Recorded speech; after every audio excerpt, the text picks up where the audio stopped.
Hello, this is Snaggletooth the Absent-Minded.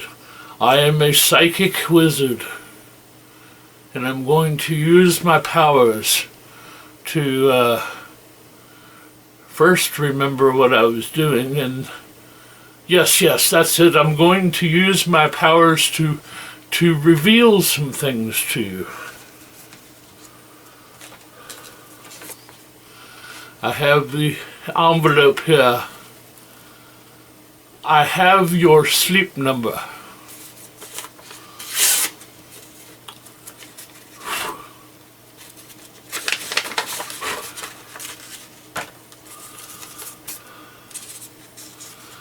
What the adventurer says as he is throwing a bed down the stairs at his assailants.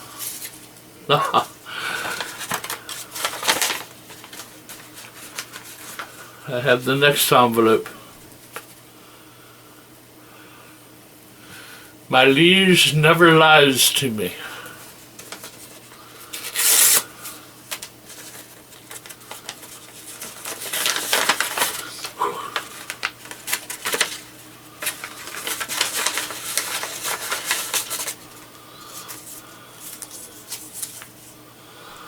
What the paladin said while he realizes he has just been duped. Yes, these are quite amusing. And the last envelope, a dork.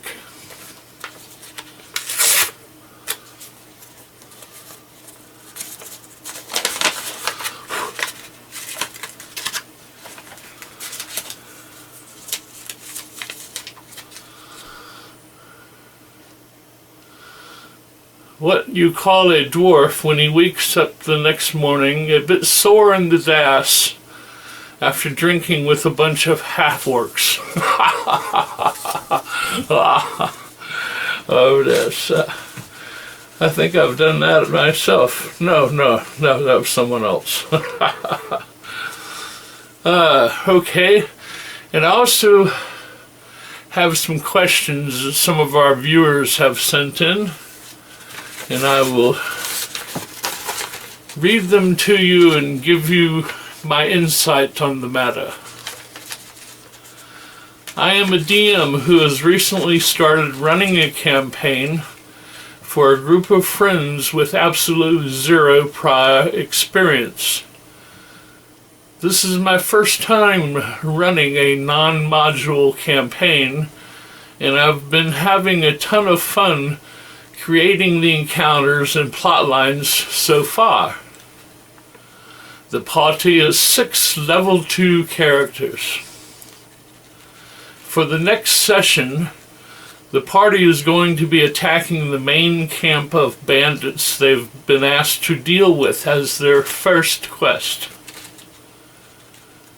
I want to make sure this is a fun and interesting encounter that will reward the party for thinking outside of the box. Yes, outside of the box. I do that quite often. In my head, there would be enough bandits at the camp where a direct attack would be risky or foolish. But there are set pieces that could be used to level the playing ground. I'm drawing from inspiration from outposts in games like Far Cry or more recent Assassin's Creed titles. One that I'm already planning on including is an owl bear in a cage, which would attack anyone in front of it indiscriminately if it were freed. Maybe someone sneaking through the camp for recon would come across the bandits' explosives storage. What are some other interesting set pieces I could put in my bandit camp? If they sneak around, tell them there's spots they could sneak into to create chaos. Maybe a lantern is quite close to a stack of hay, or a tent rope that looks quite loose. I would tell you, DM, remember, the limit is your imagination. So technically anything goes, just make it as fun and interesting as possible for everyone, yourself included. See that the PCs throw back at you and what they are experienced as, and how more experienced they become as a result.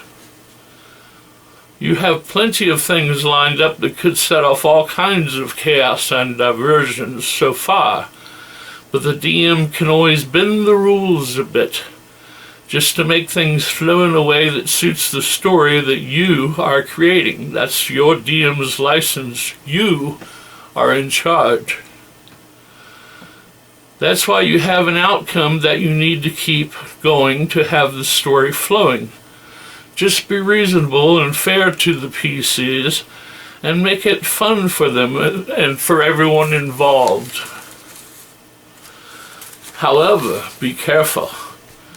This could go bad and allow the entire party to get captured by the bandits, being put in restraints until their fate is determined, which usually does not end up well for the PCs.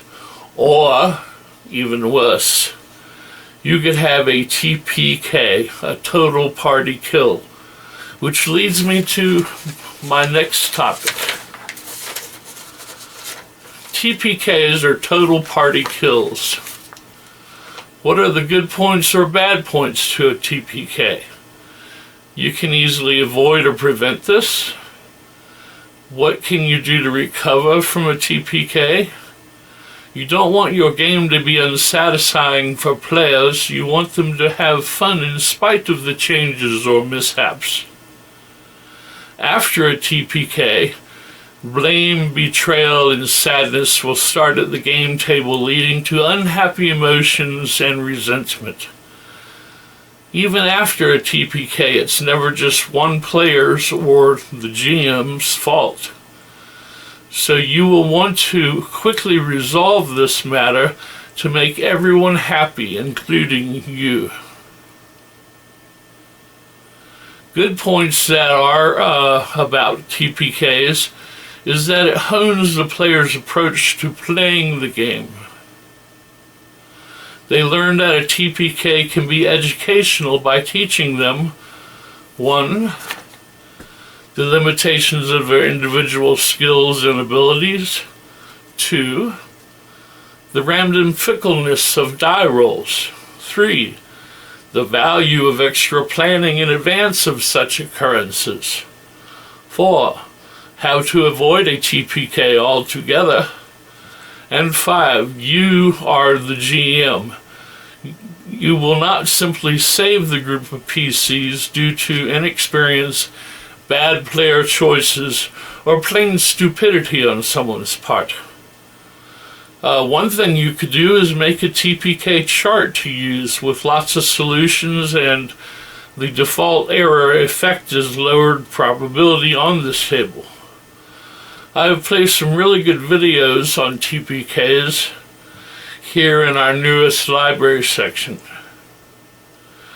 There's also ample of information on TPKs in the Reddit forums that you can help build your own TPK chart.